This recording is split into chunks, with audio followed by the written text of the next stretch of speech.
எல்லாருக்கும் வணக்கம். எப்படி இருக்கீங்க? நல்லா இருக்கீங்களா? ஃபைன் தான். எவிக்ஷன் பார்த்தேன். எவிக்ஷன் பார்த்துட்டு என்னாலையும் முடியல சுத்தமாக. அழுது ஒரு நேரம் கையெல்லாம் அப்படியே ஷிவரிங் ஆகி ஒரு நேரம் அழுது ரொம்ப மனசு உடஞ்சிட்டேன் ஆக்சுவலாக. ஒருவேளை நம்ம தப்பு பண்ணிட்டோமோ, நம்ம சரியாக பெர்ஃபார்ம் பண்ணலையோ, நம்ம அவங்களோட எக்ஸ்பெக்டேஷனை நம்ம ரீச் பண்ணலையோ அப்படின்னு நினச்சிக்கிட்டு இருந்தேன். இவ்வளோ நேரம் அந்த ஃபீல்ட்லேருந்து வெளியே வந்து இப்போ கூட இந்த ரெட் அண்ட் ப்ளூ லைட்டில் ஏன் பேசுகிறேன் அப்படின்னா, இந்த மாதிரியான ஒரு ஸ்ட்ராங் பவர்ஃபுல் ஒரு லைட் வந்து பிக் பாஸ் ஸ்பெஷலி சீசன் 9 அது மாதிரி ஒரு வெளிச்சத்தில் நான் ஆல்மோஸ்ட் இருட்டை பார்த்துட்டனோ, இந்த தோல்வினால இந்த எவிக்ஷனில் இருட்டை பார்த்துட்டோம் நான் நினைக்கும் போது தான் உங்களோட அன்பு அவ்வளோ அவ்வளோ பவர்ஃபுல், அவ்வளோ ஸ்ட்ராங்கான ஒரு அன்பு. அவ்வளோ மெசேஜஸ், அவ்வளோ டிஎம்ஸ், அத்தனை பேர் ஸ்டோரியில். இது ஃபேரா அன்ஃபேரானாலாம் எனக்கு தெரியாது. நான் என்னோட கேம் விளாண்டேன். அது அன்பிரடிக்டபிள் பேட்டர்னில் தான் இருக்குது. அது ஐ கான்ட் நான் சொல்ல முடியல.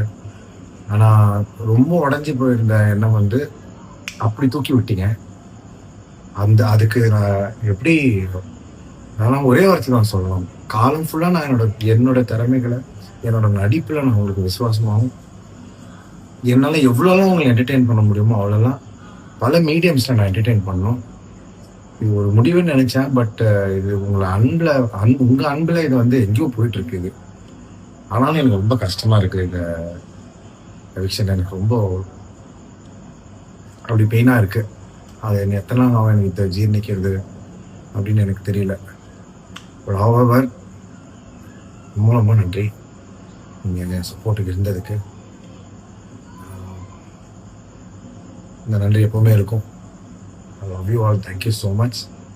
இன்னும் நிறைய மீடியம்ஸில் நிறைய விதத்தில் நான் உங்களை என்டர்டெயின் பண்ணேன். என்னோட பெஸ்ட்டை கொடுக்குறேன். நான் உண்மையாக சொல்கிறேன். மெசேஜ் பண்ண ஒரு நபருக்கும், ஒரு ஃப்ரெண்டுக்கும், ஒரு தோழனுக்கும் தோழிக்கும் நன்றிகளை தெரிவிச்சுக்கிறேன். எல்லாமே கடவுள் சொல்கிறது தான். கடவுள் ஒரு விதி எழுதுனா மக்கள் நீங்கள் ஒரு விதி எழுதுறீங்க. வேற மாதிரி இருக்கு.